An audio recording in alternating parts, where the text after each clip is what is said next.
Okay, so the framework which we were designing, most of the things in that are done. Only part which is left is this one, that is the data-driven part and the Jenkins trigger. So let me start with the data-driven part. First, we'll complete this data-driven testing, and then we'll come to Jenkins and we'll integrate this particular framework with Jenkins. Okay, so this one will take almost 1 hour, and this will take again 35 to 40 minutes. Okay, and in this particular section, that is in data driven part, I'll be giving you one class file which you can use directly in your projects when you have to deal with any Excel sheet. Okay, so the code is written in a generic way, in such a way that you can just take it out and integrate it in any of your project. Okay, so let me start with this, and before that I'll also explain you what is data driven testing, and then only we'll move on to Excel part.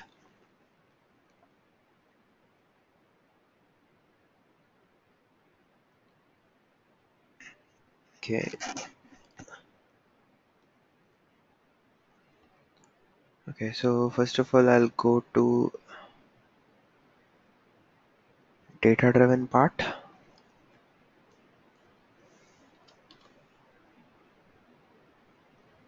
Yeah, and we also have to discuss Excel sheet, so working with Excel sheet using PoyaBatcher. Okay, so first thing is data driven part. Now in data driven framework, the test data is kept separate from the actual script. So if any changes occurs in the test data, or if you have to test the script with multiple set of test data, then no change is required in the script. This data can be kept in some external file like an Excel sheet or CSV file or some database. Okay, so this is what data driven testing is. Data driven testing means that your scripts are written in such a way that they can accept test data. They can accept data from outside, uh, like nothing is hard coded in the scripts. That data can be kept in some CSV file, can be kept in some Excel sheet, can be kept in some database, or can be in some simple property files. Or these days JSON files are becoming famous, so you can keep your data anywhere out of this. The code which we are going to write will be the one where we will be reading from Excel sheet. Okay, now here you can see, here I've given just one example, that let's say you have to you have to test the logging functionality of Facebook with some 10 different credentials. So what will be your approach? Uh, what generally people do is they write their scripts 10 times and then call, but that's not a good idea. What good approach will be, write your script once and then pass those 10 credentials one by one. Okay, now um, and so this is the example I've taken. Okay, now the data driven part, like one of the example we have given, that here you have username and password, so you're just passing those. And the approach which is given in this article is the older one. Like we're using older way of doing it. Okay, so now we what we'll do, first of all we'll learn this uh, Excel sheet, that how to integrate Excel sheet, how to interact with Excel sheet using one of the open source, that is POI Apache. Apache is an organization which provides open source utilities. So one of them is POI. This POI is used to integrate or to interact with all Microsoft products. It's not only for Excel sheet, but it is for all Microsoft products. So let's learn this first, and then we will learn how to integrate it to our framework. Okay, so in this tutorial, we will learn how to integrate Microsoft Excel sheet with Selenium WebDriver. Selenium does not provide any inbuilt features to work with Excel, so we will take help of some third-party tools like POI from Apache. There is one more famous tool, that is JXL. So either you can use POI or you can use JXL. I don't have any experience with JXL, so I'll be able to explain you POI, and this is the most widely used one. Okay. PyApache is an open source library provided by Apache Software Foundation to read and write Excel sheets. Essential classes and interfaces in PyApache are see. Uh, Before we move on to this, let's first download PyApache. So on Google, just type download PyApache. Okay, it will search for you, and the first link, which whatever you get, just go to that link. And the latest version available for now is 3.17. Okay, and in the binary distribution section, just download the second version, that is this zip. Okay, so just click on it and download it. I already have this downloaded on my system, so I'll not download. It's a zip format. Unzip it. Now once you unzip it, I'll show you there are some files you have to take care.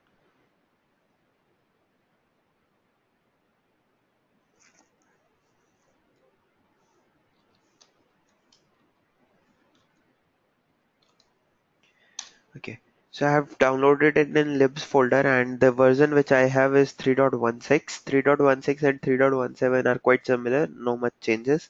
But don't use anything below 3.16, because some of the files or some of the classes became obsolete in 3.5. Okay, so just use 3.16. Okay, when you unzip it and you will go inside, you will see that there are some jar files here. Okay, not all the one which you see will be available. These, the one which are there after notice, these will be there. Okay, from where rest of them are coming. Okay, so in this folder there is xml -lib. Just go inside that. There are these two files, curves API and XML beans. Copy these and paste them here.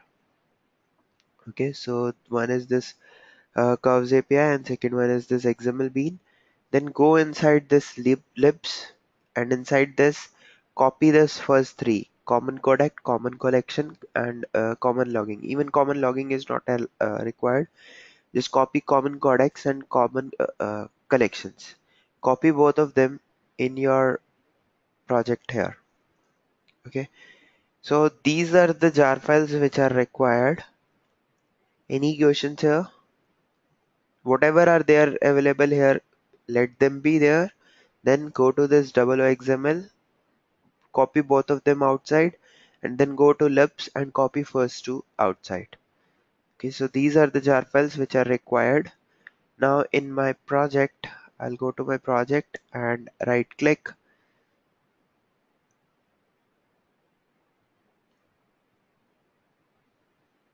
What happened? Yeah, right click, build path, configure build path, and then libraries, and add all those libraries here. So I've already added them. Okay, from here add external jar, just select all those jar files and add them here. So that means we have reference of PyApache.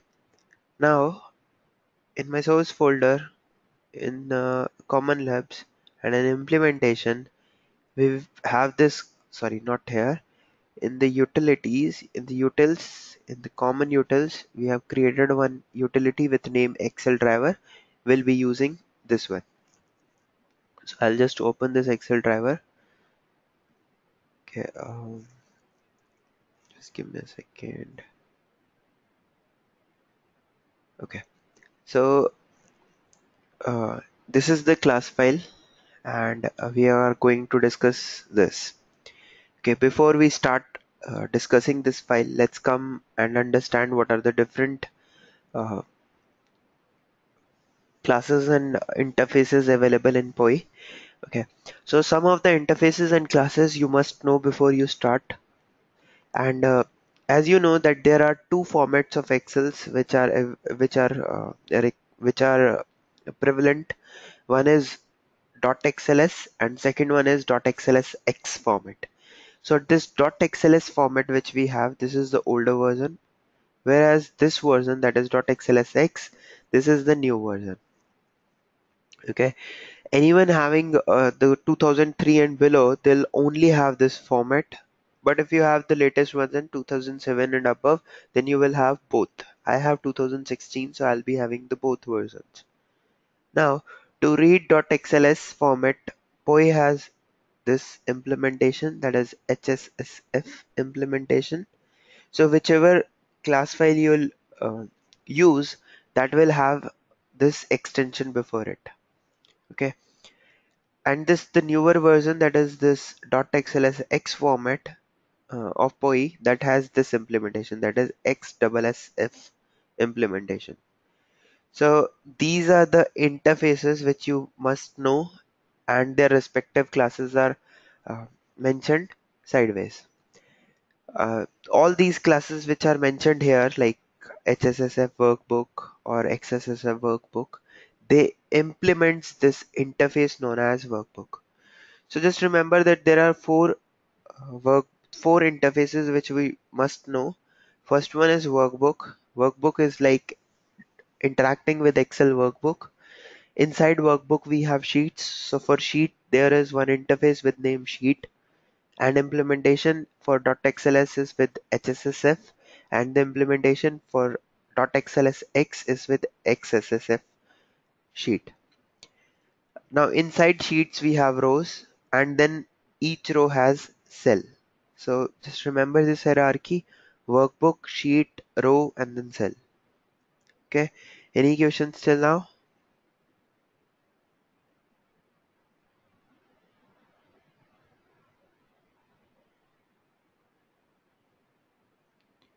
Anshu, columns are cells only. There is nothing like you will iterate over columns. It's always iteration over rows, and in each row we go to each cell.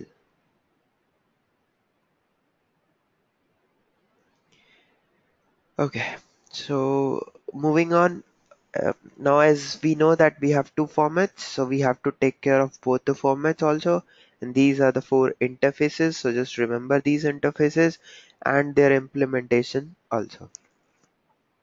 Now I'll come back here. Okay, so in the last class we discussed about the file reader and file writer, right? Basically we discussed about input stream and output stream, so that is something which we are going to use here to read from a file and to write into a file. And in this particular class file we'll be having both the operation reading and writing, because we'll be reading from an Excel sheet as well as writing into an Excel sheet. If I just list down all the methods which are possible on an Excel sheet, then these are the methods. Okay, yeah, these are the possible methods. If you require anything extra, then you can just add them, but these are bare minimum to interact with all Excel sheets. Okay, so if I have to list down, these are the methods. First one, the first step will be creating a workbook. So if you don't have a workbook, then first step will be you'll always create a workbook. Once you create a workbook, then next step will be opening that workbook. Okay, then uh, then inside that workbook, that is an empty workbook, right? When you open it, there is nothing.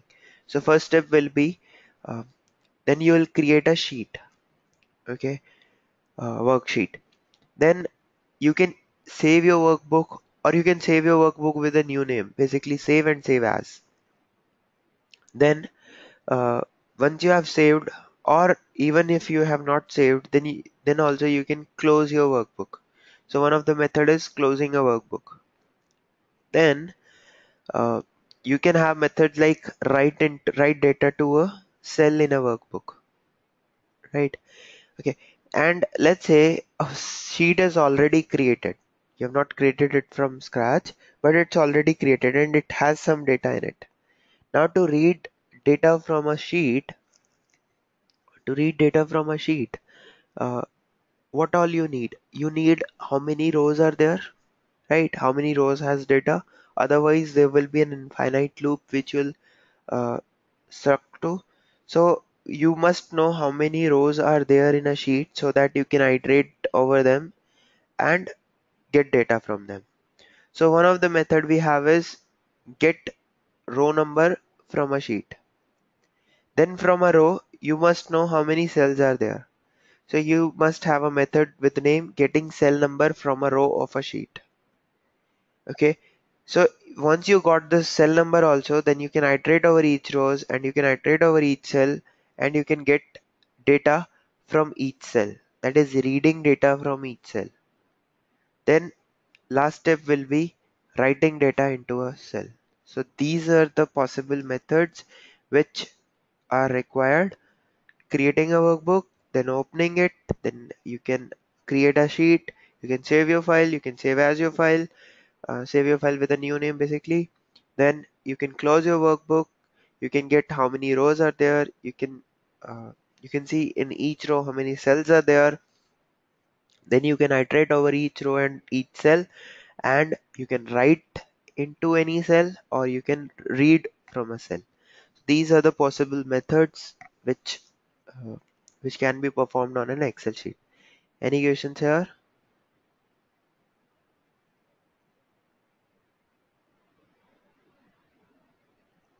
Okay. So, Anshu, you have a question. Can we delete and modify a cell? Yes, you can. Deleting is as simple as putting a white space in the Excel sheet. That means not having any data. So you can just simply go and put white space in it. So that will be like a delete, and modify is like overwriting. So the simple method that is write data is like modify only.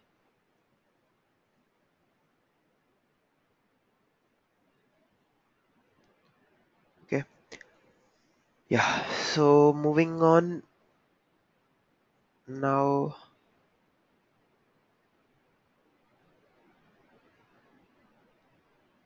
Yeah. So let's start with this Excel driver.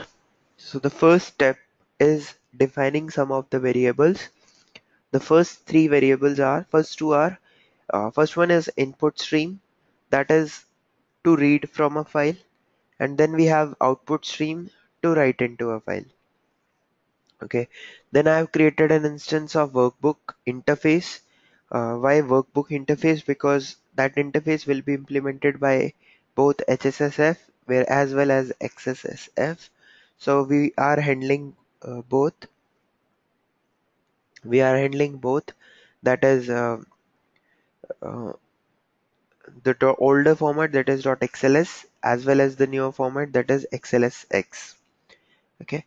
So that's why I'm creating an instance of workbook, and then I have given one more variable. I've created one more variable, that is Excel file name. This is to take the file name, like once we'll be reading from a method, and then to pass the same variable name to all other methods. I've just created a small variable.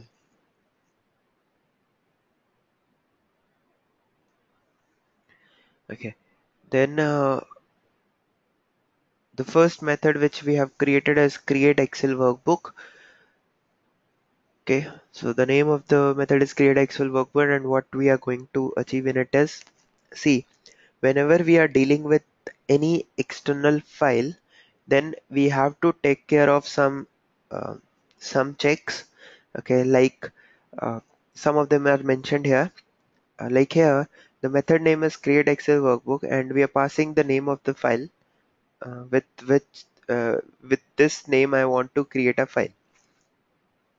Okay, so the first step will be removing white spaces. Uh, what can happen is, when you're passing the name of the file here in this method, you might copy paste that name of the file from somewhere else.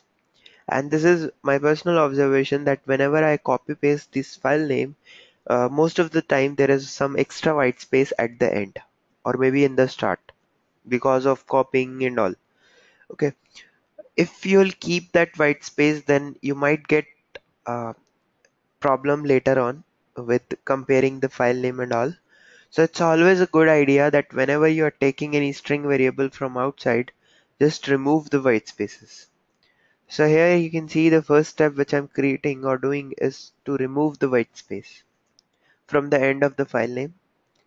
The next step we are doing is an empty check. Empty check means I'm verifying that the name of the file is not empty. because if I'll just pass double quotes with this method name will not give me any error. So you might accidentally pass extra white space. So always a good idea to remove the white spaces, and that's what I'm doing here in the second step. Then moving on to next, I've created an instance of file. File is from java.io. So why I've created to verify that the file which we are trying to create, whether with that name already a file exists or not. So here I'm just calling a simple method with name file.exists. What does this check? This will check whether the file which you are mentioning with this name already a file exists or not. Okay, so if there will be a file existing with the same name, it will simply throw an exception with name with error file already exists. If file is not existing, then we'll move to our next step. Okay, and here you will see, as you know, that there are only two formats required. One is XLSX and second is XLS. So what we are doing, we're putting if conditions that if file name ends with XLSX, then initialize it with XSSF workbook, and if it ends with XLS, then initialize it with HSSF. And if the extension is anything other than these two, then simply state invalid file extension. That means you're passing something but not Excel.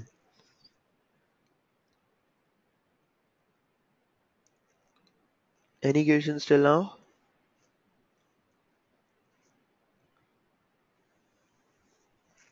Okay, so next will be, now we have created a file.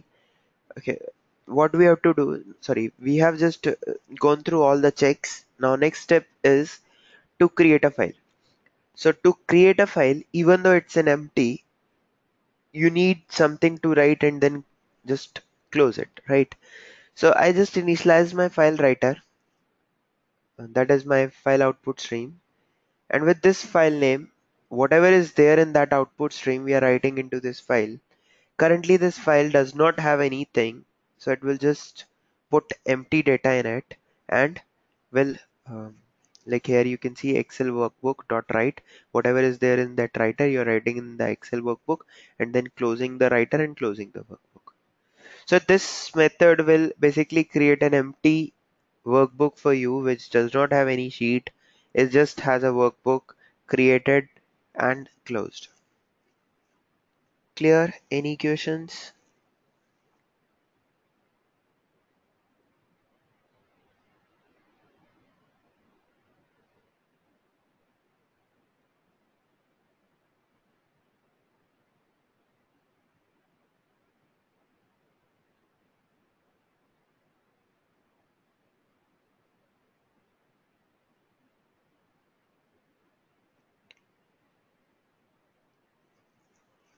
Okay, so moving on, next one is Open Excel workbook. Okay, so this is to open the workbook once you have created a workbook. Now here again I'm passing the file name. Okay, so first step will be trimming the file name, then doing an empty check. Empty check means if by mistake you have passed the empty values, then we'll put a check here. Then we will check whether with that file name a file exists or not. This time we want it to be existing, otherwise you'll not be able to open a file. So here you can see I have put a negation sign. So this is to verify whether this file name, whatever you are trying to open, exists or not. If not, then you'll simply throw an exception. Then I initialize my file input stream, my file reader with file input stream. So whatever is there in that file, it will come in this file reader. Okay, and the file name which the file which we have opened, as this file will be used in rest of the methods, so I just assigned that value to a local variable. Remember this variable we created in the start? Okay, and then whatever is there in that file reader, that is in byte format, right? In the last class we discussed how we read into a stream. So it's like a stream of bytes. We want that to be in form of a workbook, right?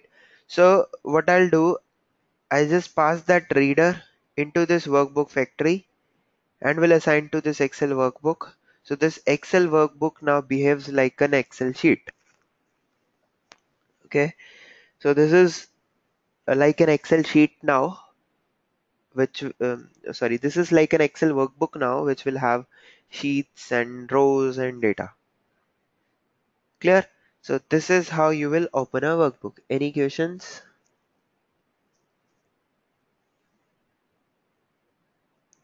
So till now what we have done is the first step we did was creating an input stream, creating an output stream, and then creating a workbook.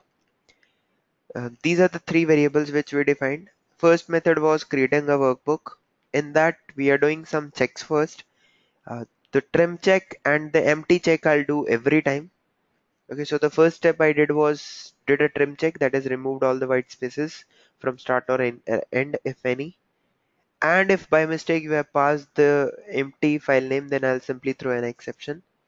Then while creating the workbook, what I did was, if it has an extension XLSX, then I initialized it with the newer implementation, that is XSSF workbook. If it has an older version, then I initialize it with HSSF workbook. Then in my output stream, that is my file writer, I whatever is there, I just wrote it into the workbook and close the reader, close the writer, close the stream. So this was to create an workbook. This will create an empty workbook for you.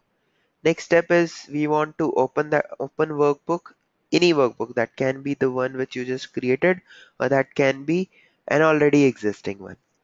So again, I did some check. First was trim check. Second is the empty check, and third one is to verify whether the file name exists or not. Okay. Then we are doing an input stream, like we are reading from an Excel sheet uh, into a reader. So this is the file name I've passed, and I read it into an input stream, and that input stream we are passing in a workbook factory uh, to create it into a form of Excel sheet and then assign to an Excel workbook. Okay. So yeah, any questions? So we have created a workbook, we have opened the workbook. Next step will be creating a sheet. Okay. So while you're creating a sheet, again we'll do some checks. So the first check will be uh, trimming the sheet name, and second step will be where we'll check whether the sheet name is empty or not. If it is empty, that means sheet name is not specified, so you'll simply throw an exception. Then next step is, as you have to create a sheet, we'll check that the sheet which you want to create, whether with that name already a sheet exists or not. If already in a sheet exists, that means I cannot create another sheet. So I'll simply throw an exception. So what is the way? I created an instance of sheet class, and then from the Excel workbook there is a method called getSheet. Pass the name of the sheet name. If it is not null, like if it returns something, that means with this name a sheet already exists. So that means if this sheet is not null, sorry, if that sheet is not null, we'll simply throw an exception saying sheet already exists. But if that is null, then what is the process to create a sheet? This one line dot create sheet, and you're done. Okay, so actually the method was just one liner, that is to create sheet. We have to just call a method called dot create sheet. But before that, I'm putting some checks just to avoid errors and exceptions. Okay, any questions? Anyone?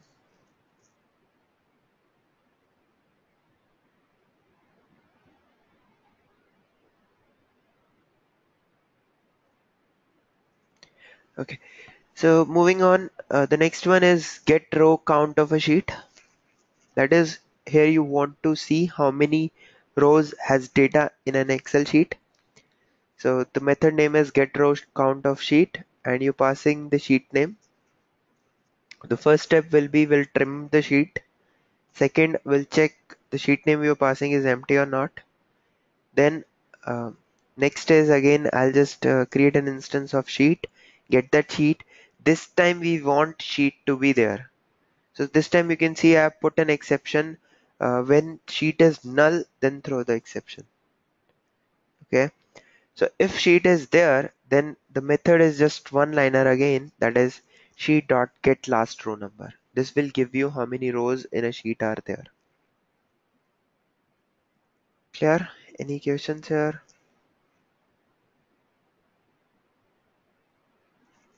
So this will give me how many rows are there in an Excel sheet, and just remember it will give you uh, the row number. I mean, it will give you only those rows which has data. That means the last row which has data, it will give you the count of that. Okay, let's say if your Excel sheet has 10 rows, okay, or you can say, let's say 12th row has data, and in between there are few rows which are empty. It will even consider those rows also because your 12th row has last data. So it will give you 12 as count. Okay, moving on to the next, that is in each row I want to get how many cells has data. Okay, so here we will pass in the arguments we'll pass the sheet name, and we'll also pass the row number, because here I want to know in which particular row I want to get the cell. Okay, so again we'll do a trim check, an empty check, then sheet null check, and then I'll also put another check that if the row number you're passing, if it is not a valid row number, then I'll simply throw an exception. And what will be a non-valid value? Non-valid value will be anything in negative, right? So if the value is less than 1, that is 0 or below, then I'll simply throw an exception stating row number starts from 1.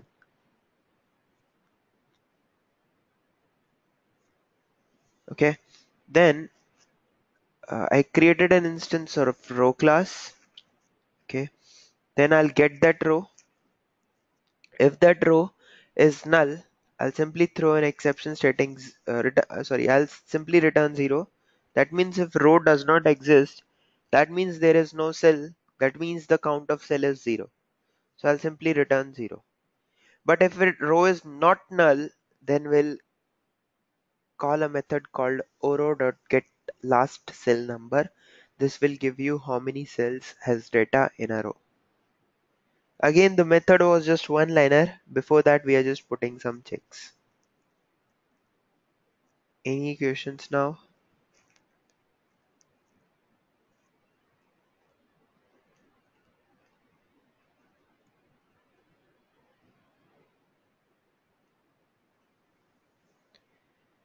Okay, moving on. Next is get cell data. Getting cell data means in your Excel sheet, in some of the cells, you have some data. Okay, and you want to get that data. What is the value? Okay, now in this case, what all I pass in the method, first is will be the sheet name, second will be from which row you want to get data, and in a row I also want from which cell you want the data. So I'll pass sheet name, row number, and cell number. Then step will be first trim check of your sheet name, then empty check, then null check of the sheet, then valid row number or cell number. So this time both condition on both are required. If your cell number is less than 1, then also throw an exception. If your row number is less than 1, then also throw an exception. Okay. After that, after once all these validations are done, then I'll create an instance of row, get that row, and I'll see if that row is null. If row is null, that means there is no row. If there is no row, that means there is no cell. If there is no cell, that means there is nothing inside that. Okay.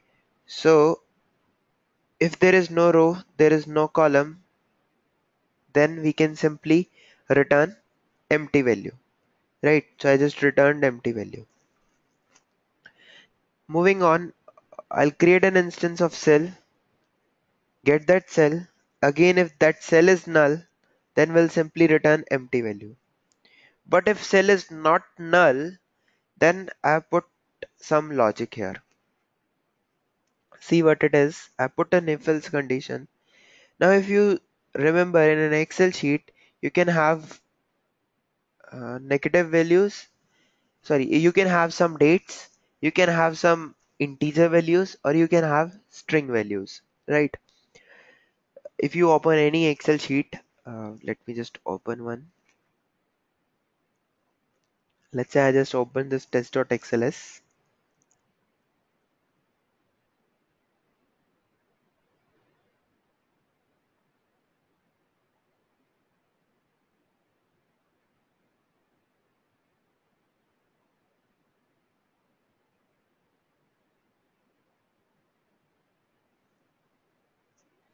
Okay, so here if you'll see in this Excel sheet, if I write something in string, that is left aligned, whereas if I write something in numbers, that will be right aligned. That means there is a difference in data type.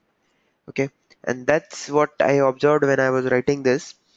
Here you can have values in numeric form or you can have values in string form. If you have cell data in numeric form, then what I'm doing is I'm putting an if condition. If ocell dot get cell type enum is equal to cell type dot numeric. Okay, this is the way you can find whether your what is the type of your cell. If it is numeric, then what I'm doing is I'm converting that numeric value into string and then returning the value. Else, if it is if it is not of numeric type, then simply return whatever is there in string format. Okay, because the data which we are going to handle, that is in string format, so we need data in string format for sure. What we are doing is if it is string, if it is numeric, we are converting it into string and then returning. But if it is already in string, then you can simply return the value. Okay,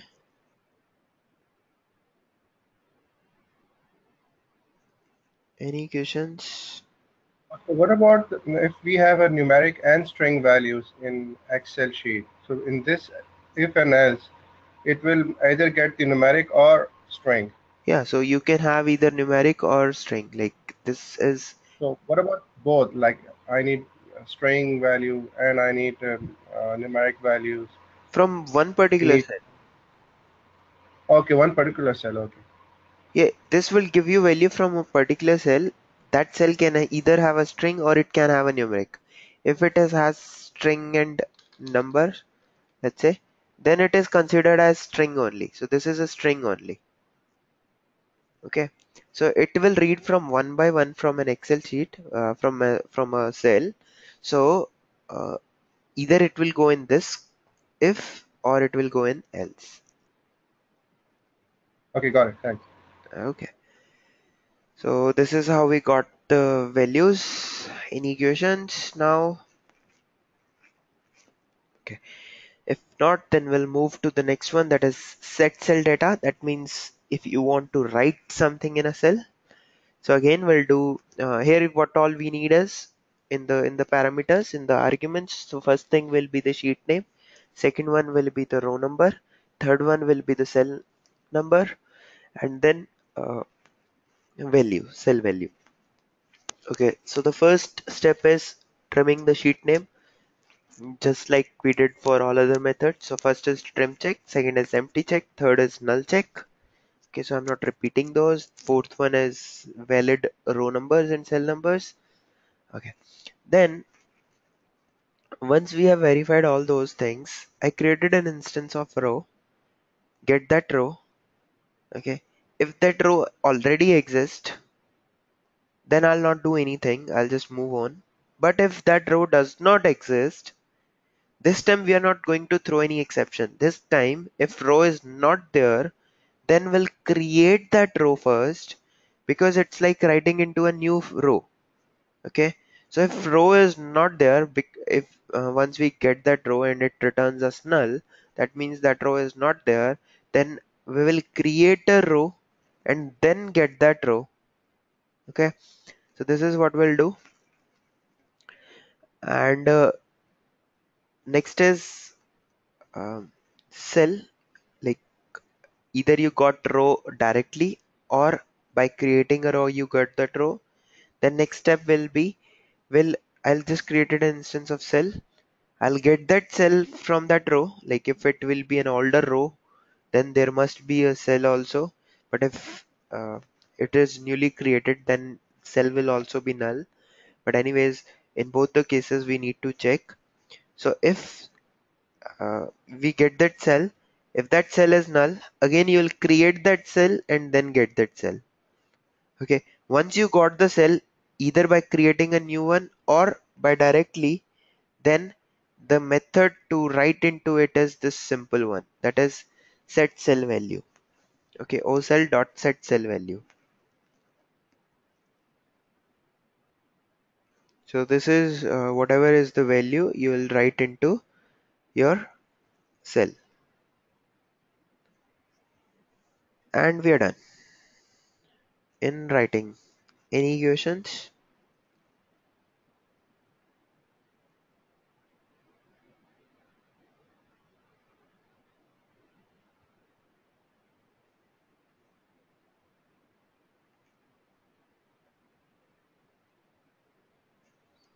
Okay, next is we created a cell and we have written into it also. Next is you just want to save the file. So to save the file, the method name I've put as save. Now whatever is there in that Excel, like in the Excel file name which we created, initialized it with a file output stream, and in this Excel workbook we'll write whatever is there in that writer, and we'll close the writer, and we're done. Okay, this is like saving a file. If you have to save a file with new name, then pass the new name.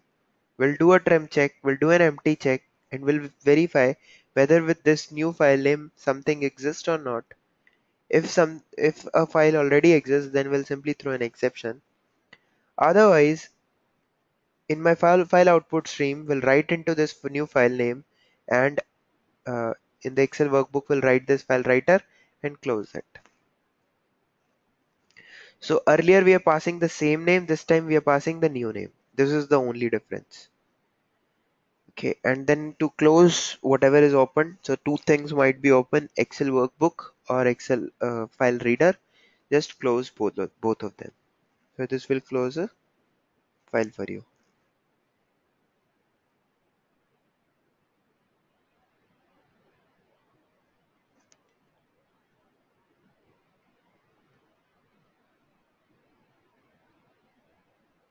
And this is also done.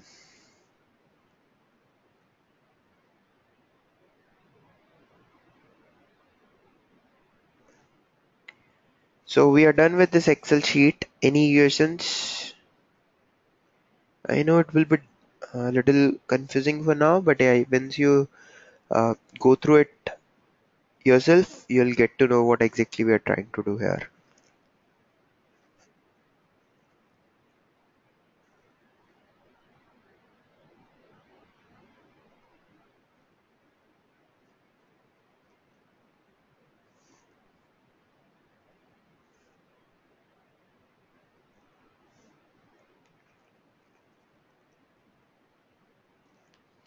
Yeah, and so I'll just go through like I'll test this file now. Okay, so the next step is let's test this file whether it's working or not. Okay, I'll just close all of this.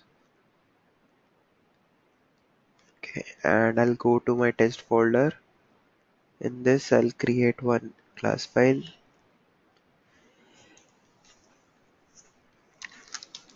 and the name of the class file I'll put as demo excel driver.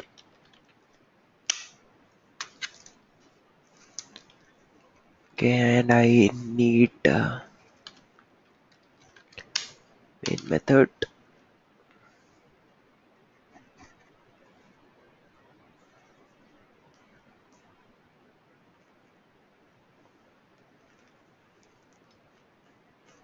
Okay, so inside this main method, first of all, I'll create an instance of Excel driver. So it will be Excel driver equal to new Excel. Initialize this. Okay, so first step will be I'll create a file. So Excel driver equal to Excel driver dot create Excel workbook, and here we need to pass the file name.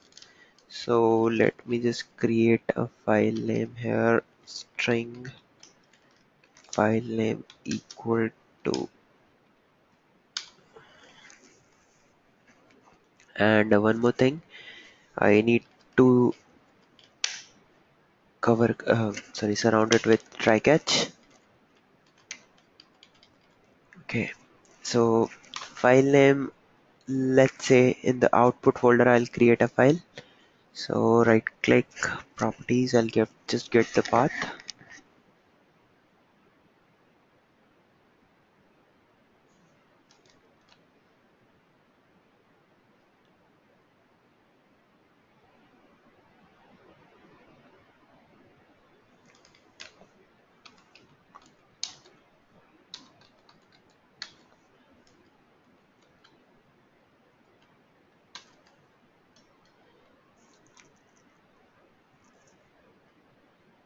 Okay, so I've just created a workbook. Next will be, after creating a workbook, we will open that workbook.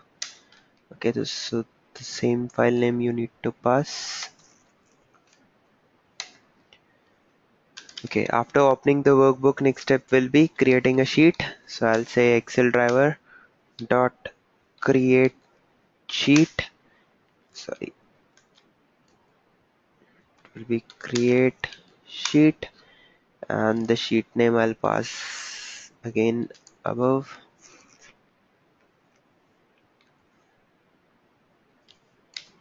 Okay, string sheet name, and let's say I call it test data. Okay, so I created a sheet. Next will be I'll start writing into the sheet. So it will be Excel driver dot uh, let's say set cell data in this sheet name in first row,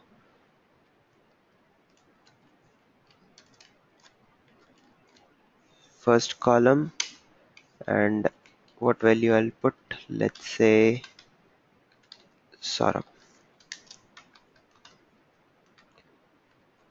Okay, so this thing I'll call multiple times. So first row, first column, then first row, second column, let's say Dhingra,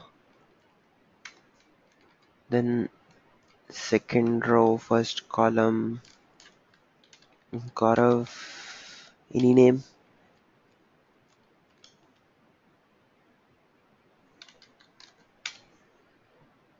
So it will be second row, second column,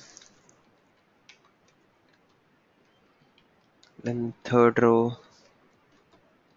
first column, and second column here.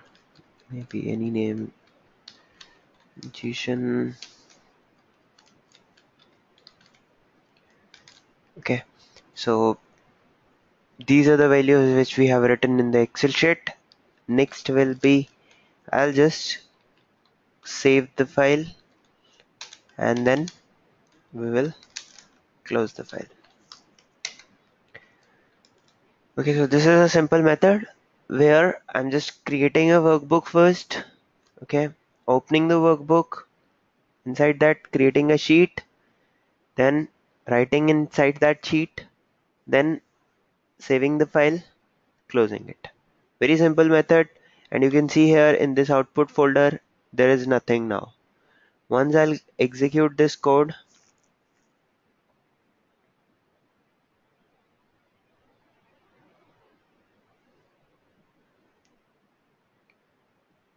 so the code is executed.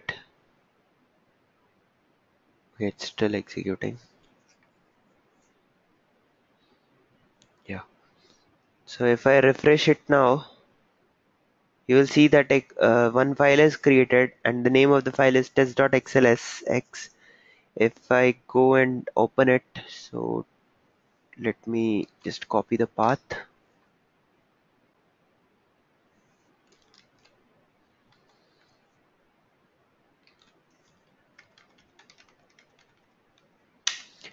If you'll go in that path, you'll see this test.xlsx. This file is created, and when you'll open it, you can see, okay, I already have a file with same name opened. Let me close it.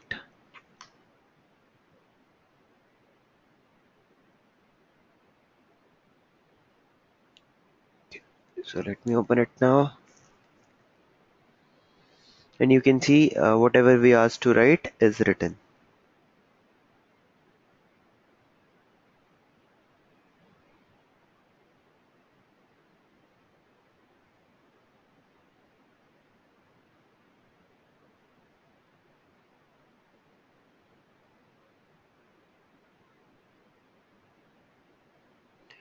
Any questions? Anyone?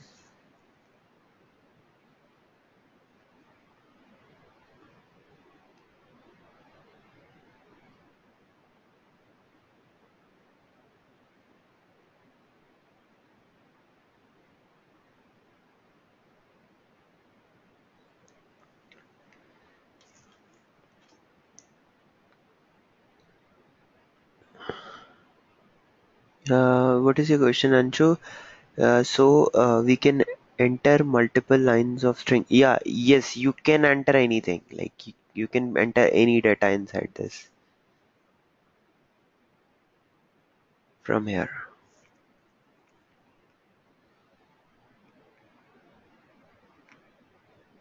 Okay, when you're setting the data, whatever you want to put, you can put here.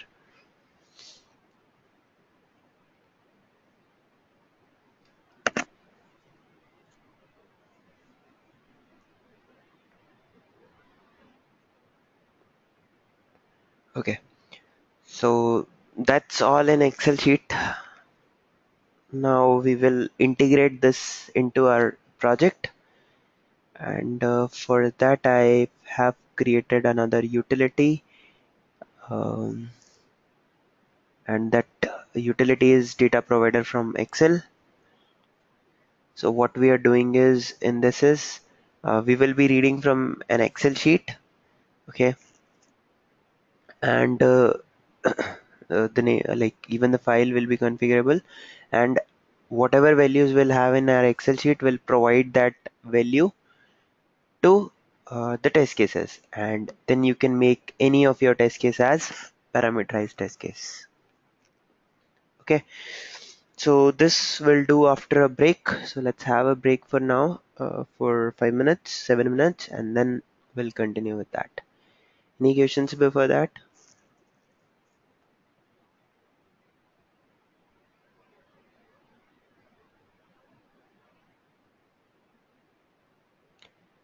Okay, Anshu, you have a question. Remember my chat screen. So when I'll pass one query, how the response will come back?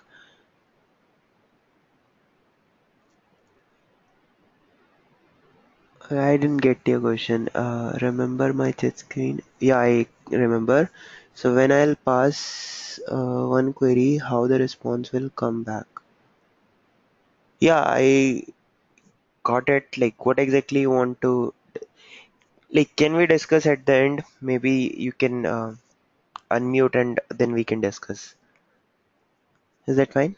Yeah. So let's have a break first and then we'll continue with it.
Okay, so we can continue now. Any questions? Anyone?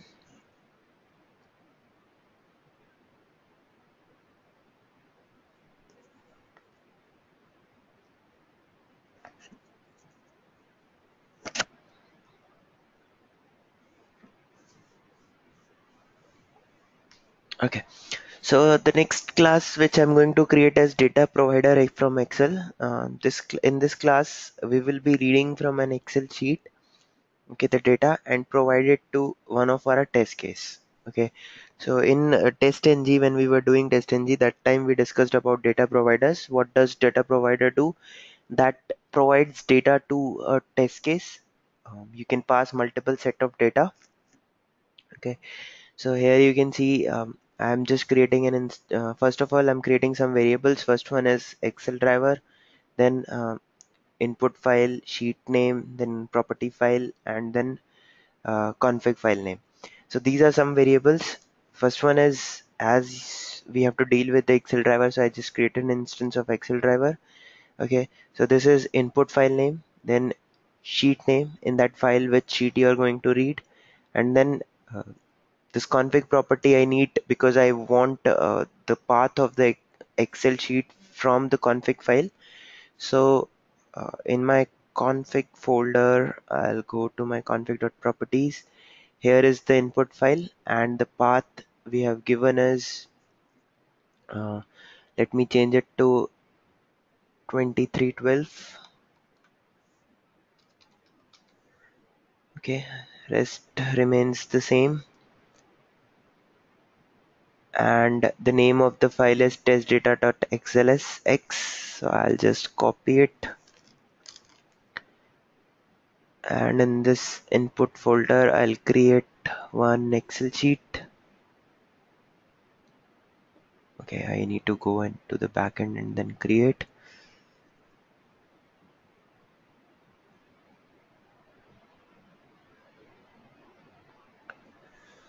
Where is input? Yeah, this is the input folder, and this I'll create one Excel sheet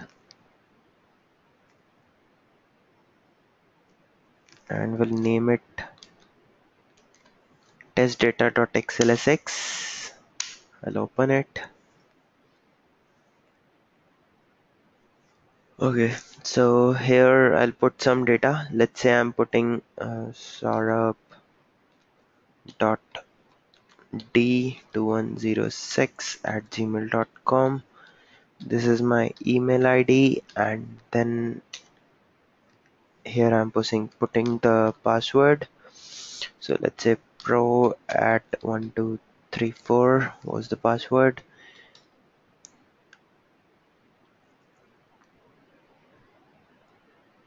I'll put some more values in it. Let's say these 5 values, and we'll change the password.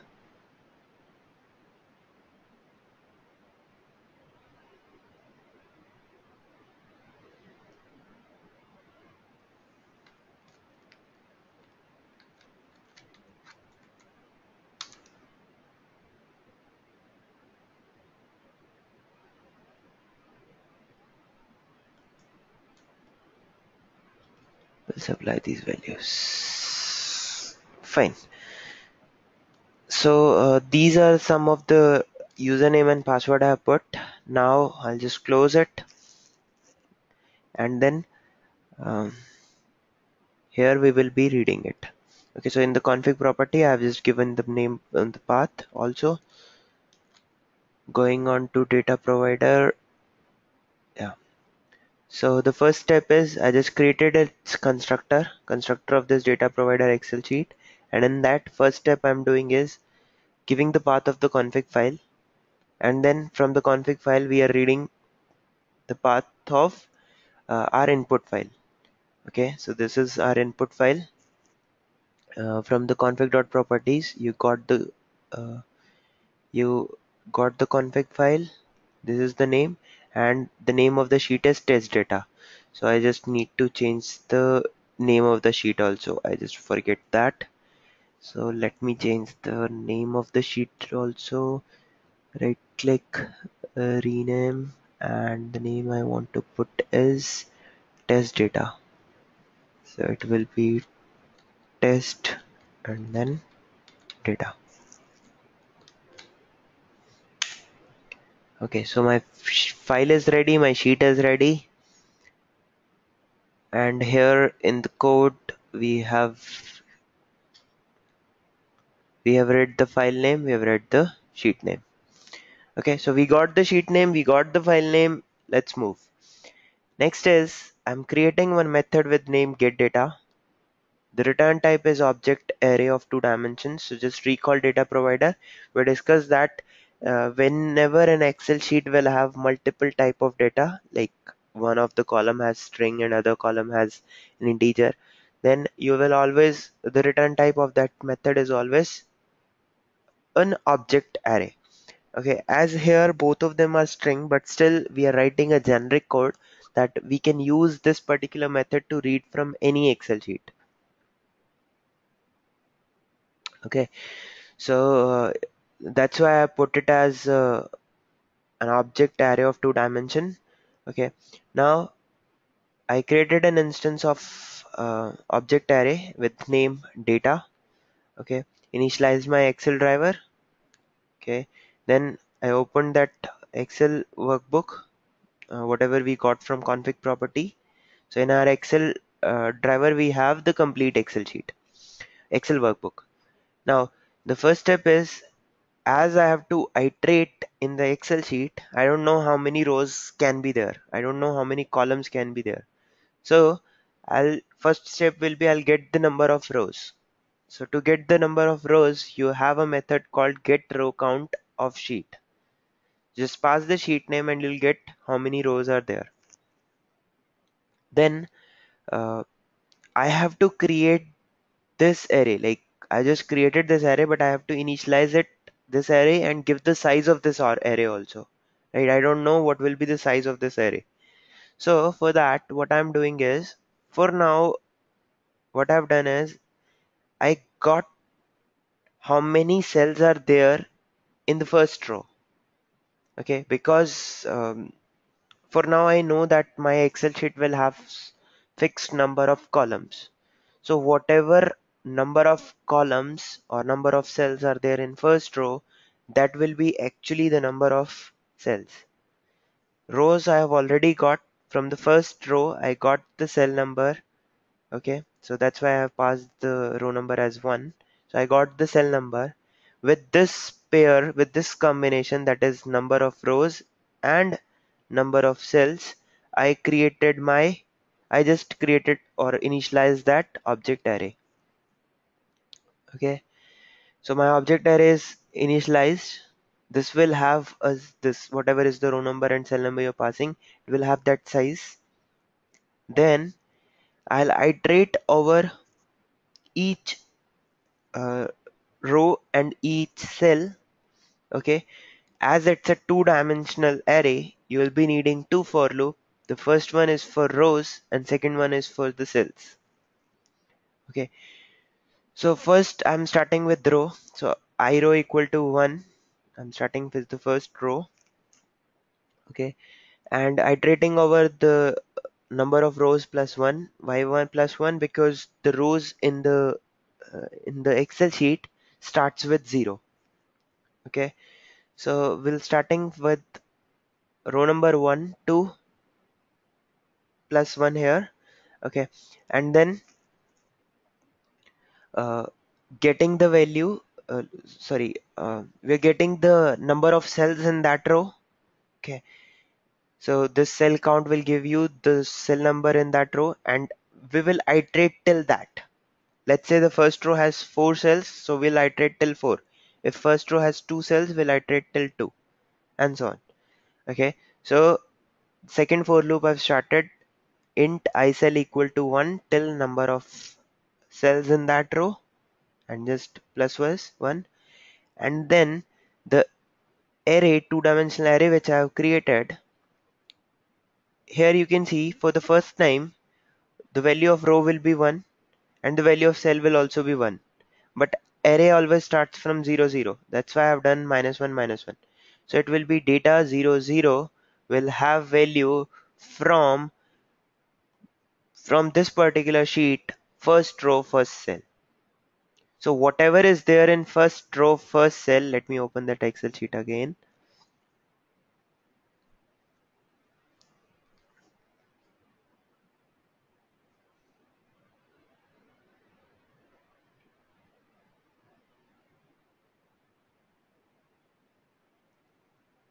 Okay, whatever is there in first row, first cell, that will go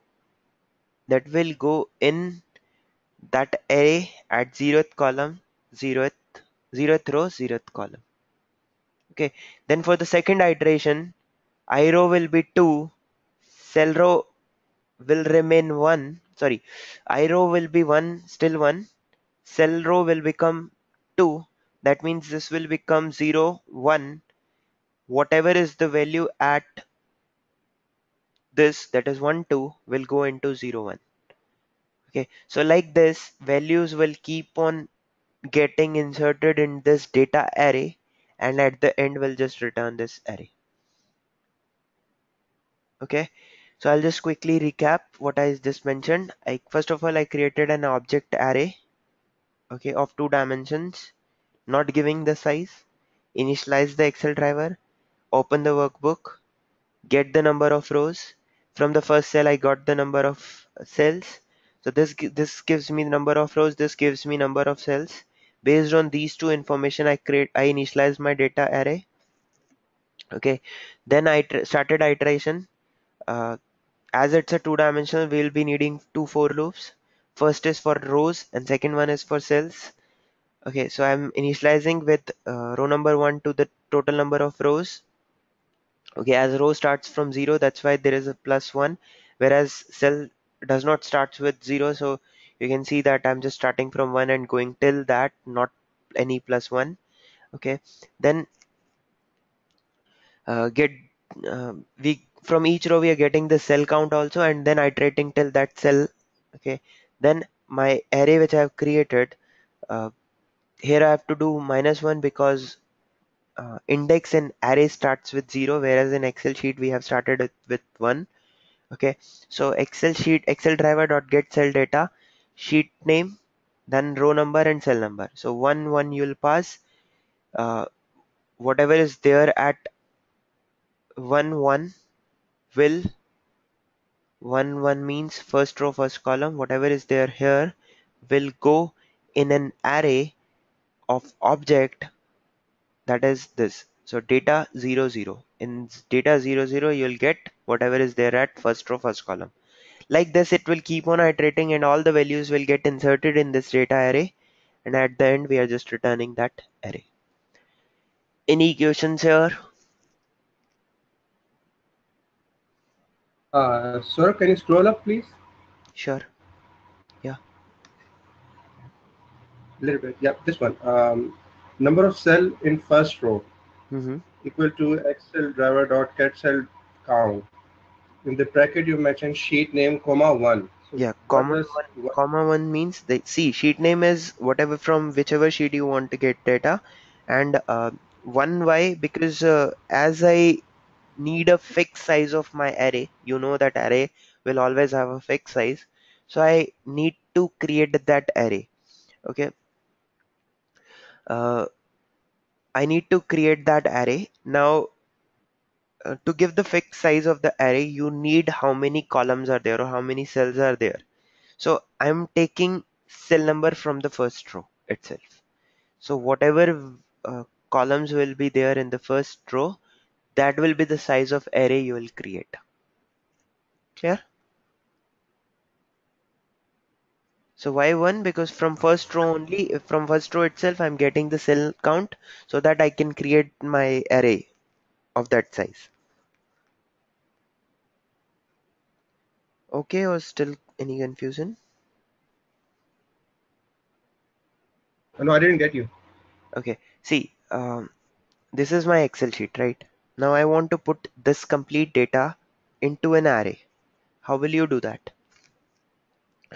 See, it you can compare it with a 2 dimensional array of size 6 rows and 2 columns, right?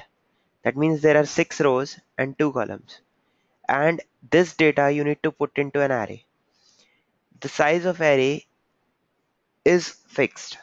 Remember we discussed about list. Before that we discussed that there is a limitation with arrays, that the size of the array is always fixed. That's the reason that I need a fixed size of an array. So here I created my array. Here you can see I created a two-dimensional object array, but I need its size. To give the size, what all you need? You need how many rows are there in that Excel sheet and how many cells are there. Okay, so to get the row count, what you'll do? To get the row count, I just simply called this method get row count. But to get the cell count, cell can be different. Like this first row can have two data, second row can have three data, third row can have four datas, four cells can have data. That means cell varies according to the row.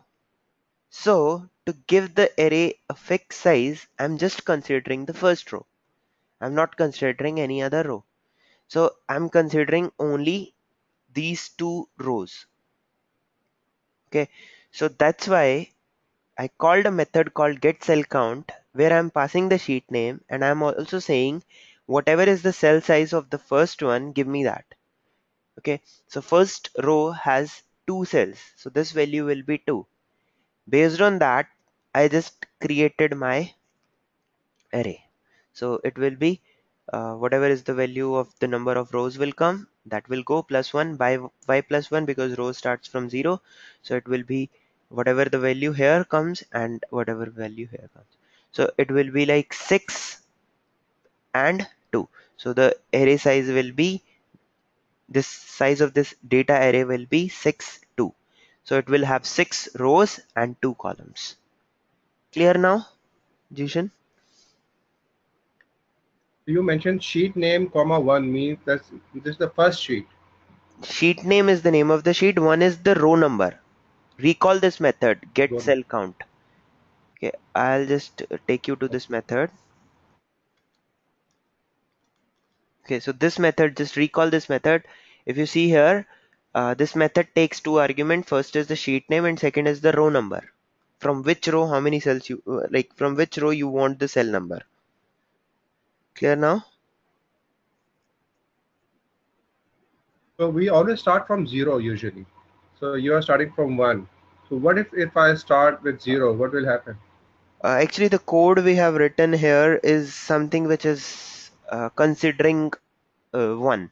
If you want 0, then you have to change this complete Excel sheet. Okay, so generally in Excel sheet we refer 1 1. That's why I just started it with Okay. 1. Okay, Okay. otherwise Go you ahead. just have to remove -1 from the complete Excel sheet driver. Then you'll be good to go. Okay, and to answer your question, Anshu, you have this question that why -1? So answer is very simple. Why -1? Because here, okay, I meant wrong. Here, this -1 because uh, the Excel sheet we are saying that it starts with 1 1.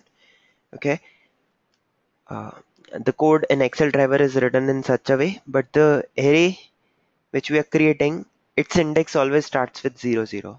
So that's why you have to do a -1. Clear? Here you can see that row starts with 1, but array always starts with 0. So 1 minus 1 will be 0, cell again 1 minus 1 will be 0. So this will be data 0 0.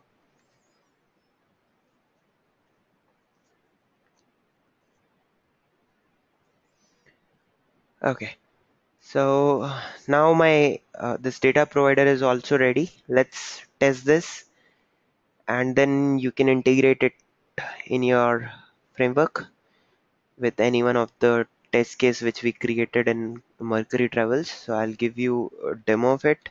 You can integrate it. So I'll simply say demo data provider.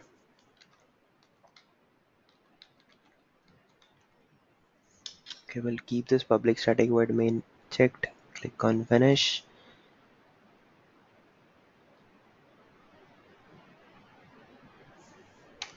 Okay, so here we'll say data provider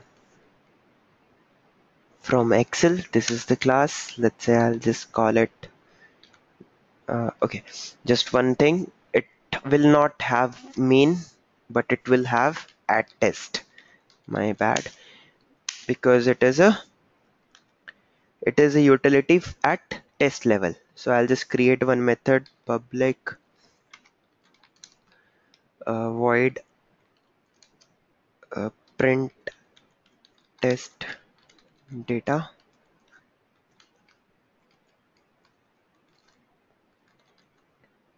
Okay, and here you need to tell the data provider also. I'll just do that in a minute.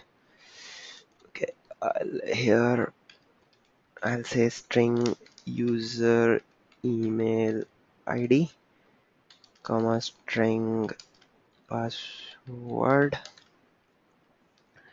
and here I'll simply print user email ID.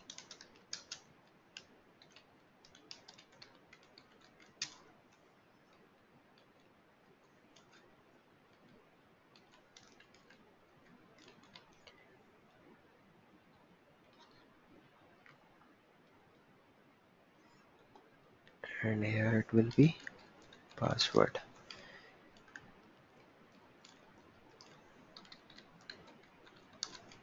Okay, so email ID we are printing, password we are printing, and data provider, here you need to give the name of the method, which is the data provider, and also need to mention here that what is the class, name of the class. The name of the class I'll put with the complete uh, path.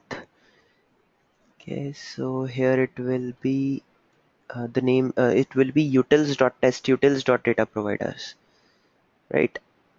So it will be here utils dot test utils dot data provider from Excel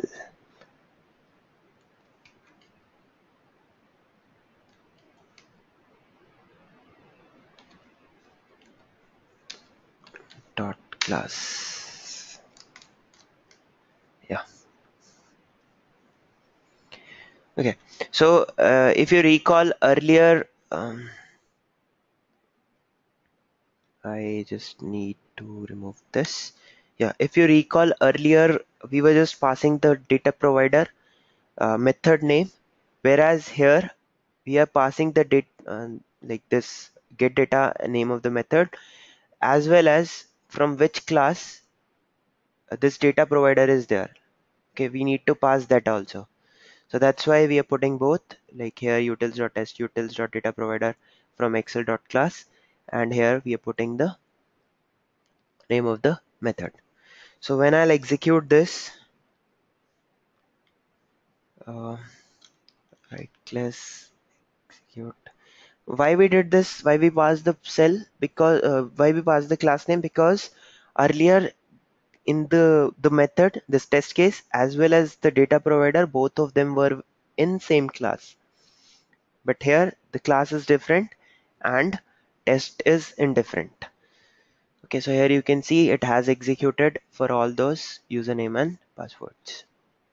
That means your utility is ready and it is generic enough that it can handle as many rows as you want, as many columns as you want.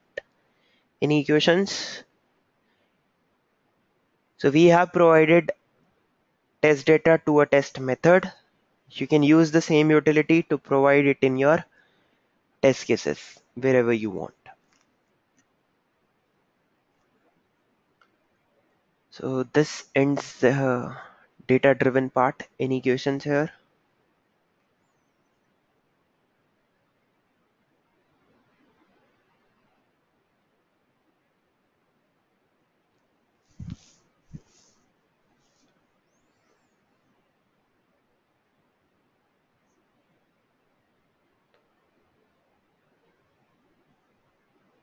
Okay, so if there is no question, let's move on to the last topic.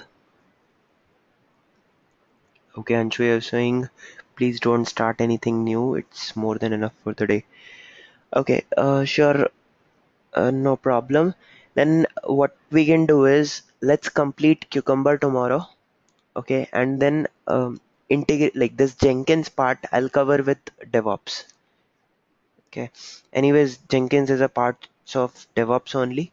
So in DevOps, we'll discuss. Let me just stop the recording first. Okay, it's fine.